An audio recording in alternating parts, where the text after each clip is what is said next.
জানো তো বন্ধুরা, পাশের রুমে মানুষ থাকলে ভীষণ ভালো লাগে, আবার না থাকলেও খারাপ লাগে। ঠিক আছে, তো যাকগে, কি আর বলবো, আমাদের এখানে নতুন প্রতিবেশী আসছে, সেটা আনন্দও লাগছে আবার নিরানন্দও লাগছে। জানি না কেমন হবে, মানসিকতা কেমন হবে, নতুন কেউ আসলে সে কীরকম ব্যবহার করবে।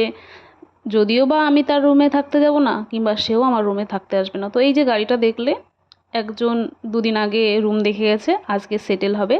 তো তারাই আসছে, দেখো আমি সামনাসামনি তো তাদের দেখাতে পারি না। এই যে রুমটা খোলা আছে, এই রুমে আমি যেই মানে দোতলাতে থাকি, ঠিক আছে, তো সেখানে কেউ থাকে না। তো এনারাই শিফট হবে, শুধু আমিই থাকি। এর আগে একটা প্রতিবেশী ছিল। তো সো গাইস, আমি অম্বিকা মণ্ডল নতুন একটা ব্লগ ভিডিওতে সবাইকে স্বাগত জানাই। তো দেখো, সকালবেলায় রুটি টুটি কমপ্লিট হয়ে গেছে।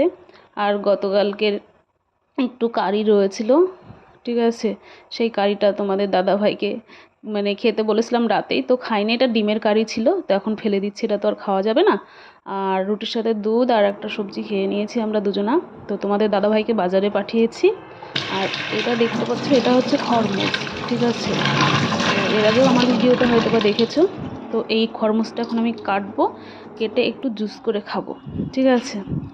তো প্রচুর পরিমাণে শশা খেলে না বেশি খিদে পাই।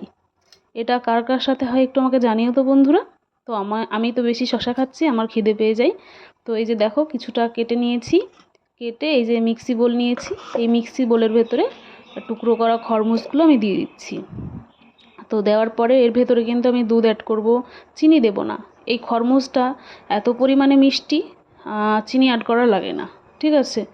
তো এই খরমুজের কালারটা আজকে সাদা হয়েছে, খরমুজের কালারটা গেরুয়া কালারের, ঠিক আছে, একটু লালচে ভাব থাকে। তো আজকে এটা সাদা খাচ্ছি, ঠিক আছে। দেখো, গল্প করতে করতে দুধটা আমি মিক্সি বোলের ভেতরে ঢেলে দিলাম, ঠিক আছে। এক হাতে ক্যামেরা করছি একা একা, মানে সম্পূর্ণটা তোমাদের দেখাতে পারছি না ঠিক করে, ঠিক আছে। চলো, এখন আমি এটা একটু গ্রাইন্ড করে নিই। তো দেখো, ফাইনালি হয়ে গেছে এটা জুস করা। তো এটা এখন আমি একটা গ্লাসে ঢেলে নেব। খেতে বেশ ভালোই লাগছিল। তো জানো তো বন্ধুরা, এই যারা শিফট হলো, তাদের ব্যবহারটা কীরকম বলবো, একটা আজব আজব টাইপের, ঠিক আছে। দুর্নাম করা তো ঠিক না, তবু কি বলবো, বৌমা থাকতে শাশুড়ি মা এসেছে সেটেল করতে, কীরকম একটা অবাককাণ্ড ব্যাপার লাগছে। তো যাকে, ওটা লোকের সমস্যা, তাদের পার্সোনাল ব্যাপার। তো এখন কি রান্না করব, কি রান্না করব, ওই জুসটা খাওয়ার পরে এখন তো রান্না করতে হবে দুপুরের। বরমাসের ডিউটি থেকে আসার সময় মাংস আনবো বলেছে, ঠিক আছে। আর আমি তার আগেই সবজিটা বার করছি, তখনই তোমাদের দাদাভাই ফোন করে বলছে আমি চিকেন আনছি, তুমি সবজি বানিও না। তো যাকে, চিকেন আনছে ভালো কথা, একটা সবজি তো বানাতেই হবে। আমি একটু মাঝে মাঝে দেখাচ্ছি প্রতিবেশীদের, খুব পরিষ্কার দেখাচ্ছি, কিন্তু যতটা পরিষ্কার আমি প্রথম দিন দেখেছি ততটা পরিষ্কার নয় তারা, ঠিক আছে। তো যাকে দেখো, এখানে গল্প করতে করতে লাউ আমি কেটে ফেললাম। এই সাইডে দেখো, ভাতটাও ফুটে উঠেছে, ঠিক আছে। ভাতটাই মাড় গালতে হবে।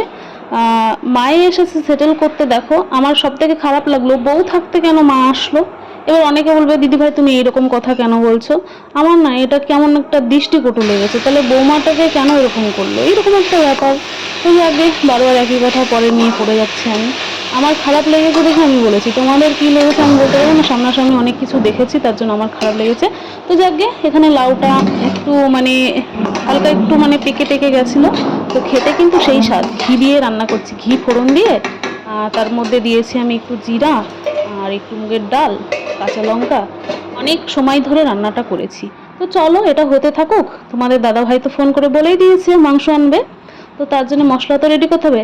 আদার অবস্থার ভীষণ টাইট। তো আমার এখানে তো ফ্রিজ নেই, প্রত্যেক দিন একই কথা বলি।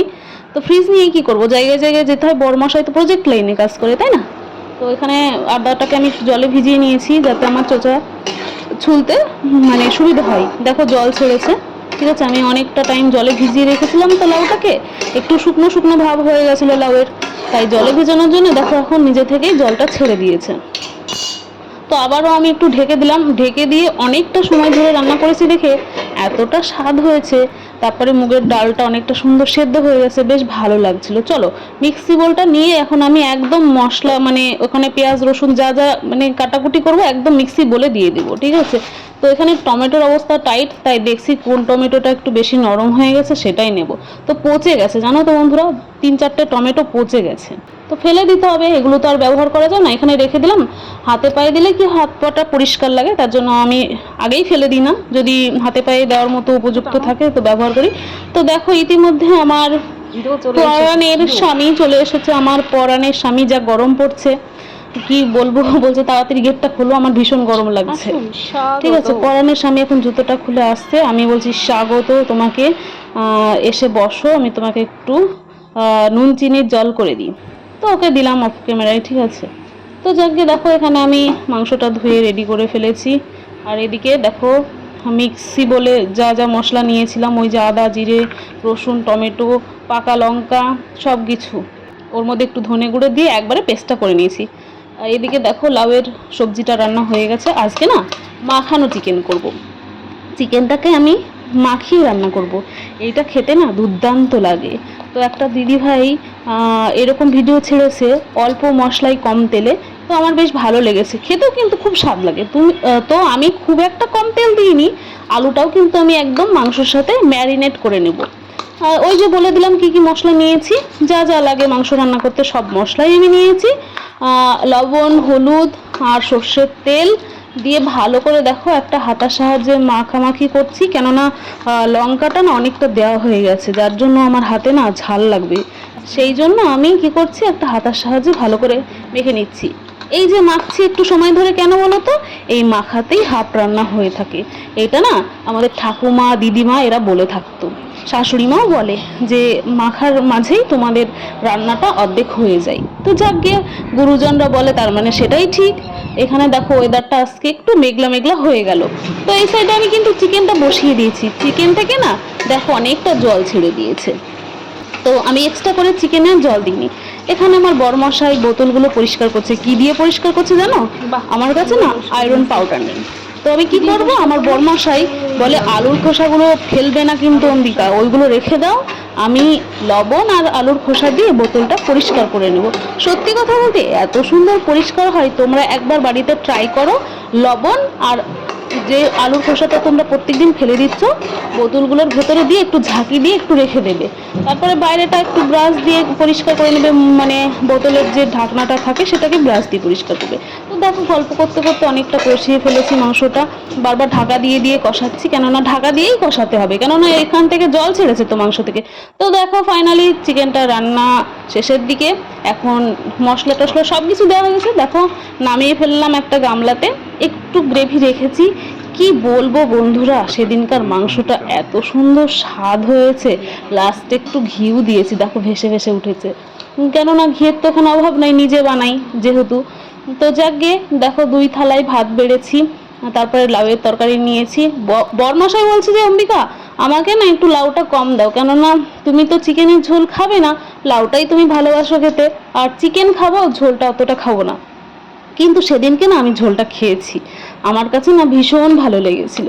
তো দেখো বরমশাইকেও দিলাম পাতে তরকারি মাংসের, আমিও নিয়ে নিলাম। তো দুজনে এখন খেতে বসি, তোমরাও ভিডিওটা দেখতে থাকো, টাটা, নেক্সট ভিডিওতে দেখা।